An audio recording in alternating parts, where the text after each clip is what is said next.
Module 2 of Craft Beer 101. I'm Brandon Dion. We're going to be here with Stacy Holt and Britton Fetter today. They are our master brewers. They're going to be kind of walking us through what the equipment that we use in brewing beer is. Excellent. Thank you, Brandon. The first piece of equipment, obviously, is if we're going to brew craft beer, we want to have a craft beer on hand. It's always nice to enjoy that while we're on our brew day. But what we have on the table here is just a number of items that are included in the basic homebrew kit.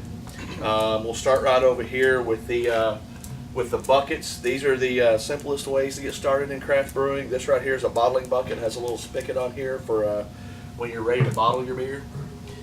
This is a fermentation bucket. It has a special lid on it that has an airlock. You put your finished wort, after you add your yeast to it, you seal this lid down. The airlock allows the yeast and oxygen to get out without allowing any kind of contaminants in. So you'll need that. It's also considered a primary fermenter. This is just a vessel for testing your beer. When you want to test the sugar content and alcohol content, you'll use a hydrometer. This is a basic. You fill this up with your unfermented wort. You drop this in, it floats, and it'll tell you on the scale here exactly what your original gravity is, which you can convert into what your alcohol content is after the yeast has done its job. Right here we have a thief, which is actually allows the liquid to fill up into this tube. You can also use it for testing beer, but you would put that into a wort or finished beer so you can sample your beer, fill it up, drop your hydrometer in there if you need to. Always need a thermometer. This is a basic thermometer that comes with it. You can get an instant read thermometer, but several times during the brewing process you're going to use temperature control. As you heat up your water, as you check the temperature of your mashed grains, and after it starts to cool your wort, you'll need to take temperature control, so you'll need that. Here we have this is a auto siphon to transfer liquid from one vessel to another.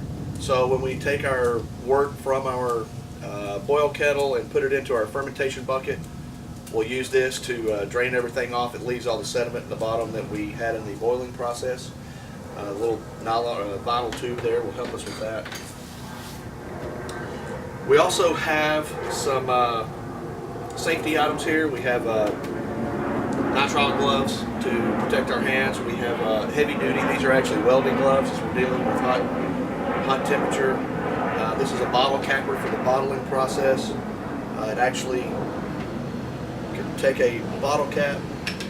Britton, you want to show them how to put that on there? Sure, I can do that. Put it on there. Crimp it down. Easy as that. Good to go. And you have a capped bottle. So other than the gloves and the some of the safety equipment here, showed the bottling process, some various cleaning items. These will actually go in to clean the bottles before you put it in. This goes into a glass carboy, which is a secondary fermenter. Cleaning items. We have a spoon. This is a long-handled stainless spoon. It's an upgrade from the basic kits, but during the mashing process, we'll show you how to use this. But you're going to need to stir your grains into your hot water to get those incorporated, and you're going to need that spoon to move those grains around. Some of the items other items we have on the table here are related to cleaning. Cleaning all of your brew equipment and cleanliness is a huge part of the brewing process. In this vessel, I have a what's called Pro Brewer's Wash. It's actually an acidic cleaner, caustic cleaner with just a small bit of caustic in it that helps clean the stainless steel items and the mash tun after the malt grains have been mashed and boiled. They're high in sugar content, so that sugar content gets real sticky and hard to clean, and this actually cuts through it. After we cool our wort and before we pitch our yeast, we have a product that has been boiled, and there's the possibility for contamination after that. We don't want any kind of contamination in our beer, so anything that touches that wort after it cools down has to be completely sanitized. So this is an acid sanitizer. It's one of the more popular ones, Star San. We'll use this according to directions to any of our equipment that's going to go into our fermentation bucket, our airlock, our spoon, any of our hoses, our auto siphon, all has to have sanitation before it comes in contact with the wort. Same thing with the bottles after we've fermented the beer and we're ready to bottle it. All the bottles have to be sanitized. We'll put a cap on this, but we'll use this little item right here. We put sanitizer water in here, and we'll put our bottle on it, push it down. It shoots the sanitized water up inside here, coating the inside, and then we're ready to put the finished beer in the bottle and cap it off. So, moving down the line here, let's move this off. This is our mash tun. This is what we use here at the Holt House to mash our grains. There are several different ways to do that. This is one of the more popular ways and easiest ways to get into the homebrewing process. This is just an igloo cooler. It is a 48 quart cooler. We use a copper manifold in the bottom of this. We'll add the hot water to the cooler. We add our room temperature grains.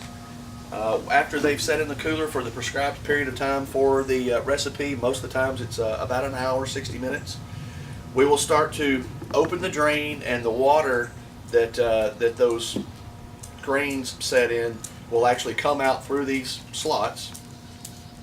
And these slots are cut to filter out the grains, so the grains won't come through, but the water will. That's our wort at that point. It's unfermented beer.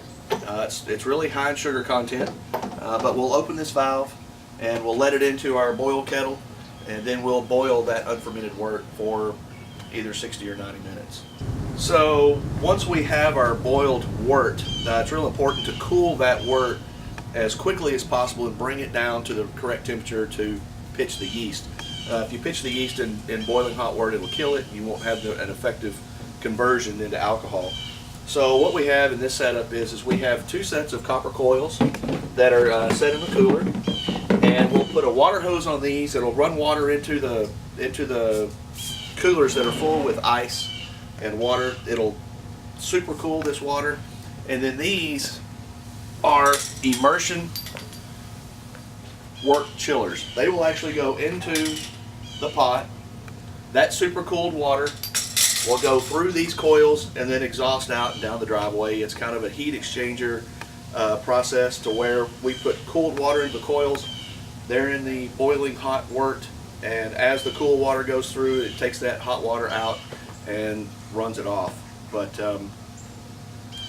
those are the basic items that you'll need to brew beer. Obviously, you see we have a burner here with a 10-gallon pot. You can obviously do, this is for a 5-gallon batch up to 7 gallons, but if you want to go higher than that, 10 or 15-gallon batches, you really need to have a bigger boil kettle.